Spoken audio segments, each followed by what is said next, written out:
Hi friends, అందరూ ఎలా ఉన్నారు, ఎలా చదువుతున్నారు? ఫ్రెండ్స్, నాది డే 8 టార్గెట్ కంప్లీట్ అయిందండి. టుడే వచ్చి డే 9, పేజ్ నెంబర్స్ వచ్చి 800 to 87 పేజెస్ ఉన్నాయి.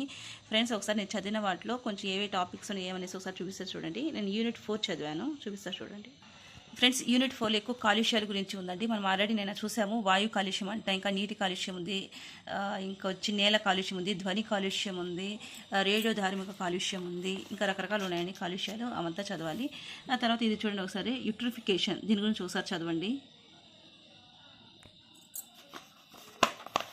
నెక్స్ట్ డిఎన్ఏ ఫింగర్ ప్రింటింగ్, దీని గురించి కూడా ఒకసారి చదవండి ఫ్రెండ్స్.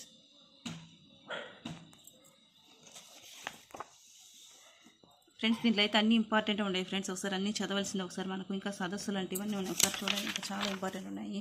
క్యోటో ప్రోటోకాల్ అంట, ఇంకా నేను శీతోష్ణ స్థితి రిపోర్టులు, ఇది ఒకసారి చూడండి. అన్ని ఇంపార్టెంట్ ఫ్రెండ్స్. ఇంకొచ్చి ఆమ్ల వర్షాలు, ఆమ్ల అవక్షేపం, వీటి గురించి ఒకసారి చదవండి. ఇది మనకు కొంచెం తెలియని టాపిక్, నాకైతే తెలియదని ఈ టాపిక్. ఒకసారి చూడండి మీరు ఒకసారి. ఇంకొచ్చి ప్రోటోకాల్స్ గురించి ఉంది.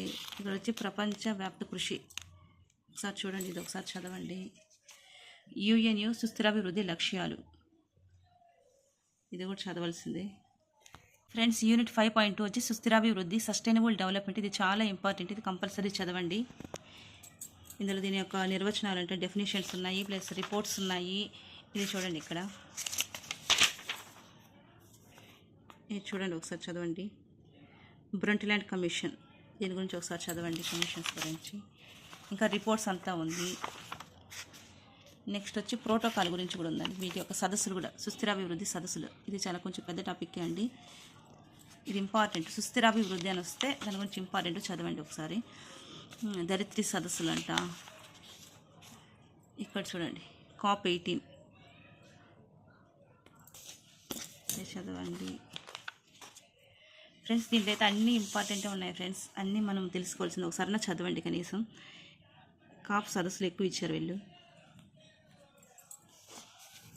కొంతమంది అయితే triple R publication science and technology book బాగుంది అనేసి కామెంట్ చేస్తున్నారు. నేనైతే ఆ బుక్ అయితే చూడలేదండి. విన్నర్స్ పబ్లికేషన్స్ ఎందుకు నేను ఏది చూడకుండా పర్చేస్ చేశానంటే, నేను లాస్ట్ టైం ప్రిలిమ్స్కి అన్నీ కూడా మోస్ట్లీ నేను విన్నర్స్ పబ్లికేషన్స్ బుక్సే చదివాను. వాటిపై నాకు నమ్మకం ఉంది, వాళ్ళ బుక్స్ అంటే కొంచెం బాగుంటాయి అనేసి. అందుకోసం నేను ఏ బుక్ చూడకుండా ఈ బుక్ అయితే పర్చేస్ చేశాను. ఈ బుక్ కూడా బాగుంది, కాబట్టి ఇన్ఫర్మేషన్ హెవీగా ఉంది, చాలా ఉంది. అంటే మేబీ ఏ సైడ్ నుంచి ఇచ్చినా కొంచెం కవర్ అయ్యేదానికి ఎక్కువ ఇచ్చారేమో అనుకుంటున్నాను నేను. ఒకసారి నేను త్రిబులర్ పబ్లికేషన్ బుక్ చూస్తే కానీ చెప్పలేను. నెక్స్ట్ మంత్ వచ్చి నేను షైనీ మ్యాగజైన్ కోసం వెళ్తానండి. అప్పుడు ఒకసారి నేను కంపల్సరీ చూస్తాను, ఎందుకంటే ఇంతమంది చెప్తున్నారు కాబట్టి ఒకసారి చూస్తాను ఆ బుక్ ఎలా ఉంది, దాంట్లో ఇన్ఫర్మేషన్ ఎలా ఉంది చూస్తాను. నాకు క్యూరియాసిటీగా ఉంది తెలుసుకోవాలనేసి, దాంట్లో ఇన్ఫర్మేషన్ ఎలా ఉంది ఏమనేసి. చూసిన తర్వాత మీకు ఒకసారి చెప్తాను ఫ్రెండ్స్. డిఫరెన్స్ ఏంటో మీకు చెప్తాను చూసిన తర్వాత. ఫ్రెండ్స్, ఎక్కువ వచ్చి COP సదస్సులు ఎక్కువ ఉన్నాయండి. ఇక్కడ చూడండి, COP 28 సదస్సు భారత్, మన భారత్ ఇండియా ఉంది కాబట్టి కంపల్సరీ ఇది ఒకసారి చదవాల్సిందే ఫ్రెండ్స్. ఇక్కడ చూడండి, భారత జాతీయ సంస్థలు, ప్రభుత్వ పాత్ర, role of national agencies and government efforts. Friends, ఈ టాపిక్ కూడా కొంచెం ఇంపార్టెంట్, ఒకసారి చూడండి ఫ్రెండ్స్. ఇంకో పాయింట్ ఏమంటే, మనం ఏ పబ్లికేషన్స్ బుక్స్ చదవాలంటే ఏదైనా మెటీరియల్ కానీ లేదంటే ఇంకేదైనా సరే ఏదైనా డిఫరెంట్ చదివినా కూడా అక్కడ వచ్చే ఎగ్జామ్ పేపర్ డిఫరెంట్గానే ఉంటుందండి. మనం ప్రిలిమ్స్ ఆల్రెడీ ఎక్స్పీరియన్స్ చేసాం. చాలా మంది వచ్చి డిఫరెంట్ పబ్లికేషన్స్ చదివాము, కానీ అక్కడ వచ్చిన క్వశ్చన్స్ ఏ ఒక్క బుక్లో అయితే లేదండి. ఎగ్జామ్ పేపర్ ప్రిపేర్ చేసేవాళ్ళు క్వశ్చన్స్ ఎక్కడి నుంచి ఇస్తారో అస్సలు మనం గెస్ చేయలేమండి. కాకపోతే ఏమంటే మన దగ్గర ఉండే బుక్లో బిట్టుగానే వస్తే మనం కంపల్సరీ దాన్ని ఆన్సర్ చేయగలగాలి. అందుకోసం మనం బుక్స్ చదువుతున్నాము ఫ్రెండ్స్. ఒక్కొక్క బుక్లో సైన్స్ అండ్ టెక్నాలజీ ఇన్ఫర్మేషన్ అయితే డిఫరెంట్గానే ఉందండి. ఈవెన్ ఆథర్స్కే ఐడియా లేదండి. వాళ్ళు ఇచ్చిన సిలబస్లో ఎటువంటి టైప్ ఆఫ్ టాపిక్స్ నుంచి క్వశ్చన్స్ వస్తాయి ఏమనేసి వాళ్ళకి క్లారిటీ లేదు. అందుకే ఇన్ఫర్మేషన్ ఒక్కొక్క బుక్లో ఒక్కొక్కలాగా ఉందనుకుంటున్నాను ఫ్రెండ్స్. మీ దగ్గర ఏ బుక్ ఉంటే ఆ బుక్లో సిలబస్ చూసుకొని చదవండి ఫ్రెండ్స్. నేనైతే ఒకసారి త్రిబులర్ పబ్లికేషన్స్ కూడా ఒకసారి చూస్తాను. త్రిబులర్ పబ్లికేషన్స్ బుక్ చూసినంత మాత్రం మళ్ళీ అదైతే పర్చేస్ చేయనండి. నా దగ్గర ఏ బుక్ ఉంటే అదే చదువుతాను. కాకపోతే డిఫరెన్స్ ఏంటి అని తెలుసుకోవడానికి అయితే కంపల్సరీ చూస్తానండి. చూసిన తర్వాత ఒకసారి చెప్తాను. నెక్స్ట్ వీక్ అలా వెళ్తాను, చూసిన తర్వాత చెప్తాను. కానీ నేను చదివేది అయితే ఇదే చదువుతానండి, ఎందుకంటే ఆల్రెడీ పర్చేస్ చేసేసాను.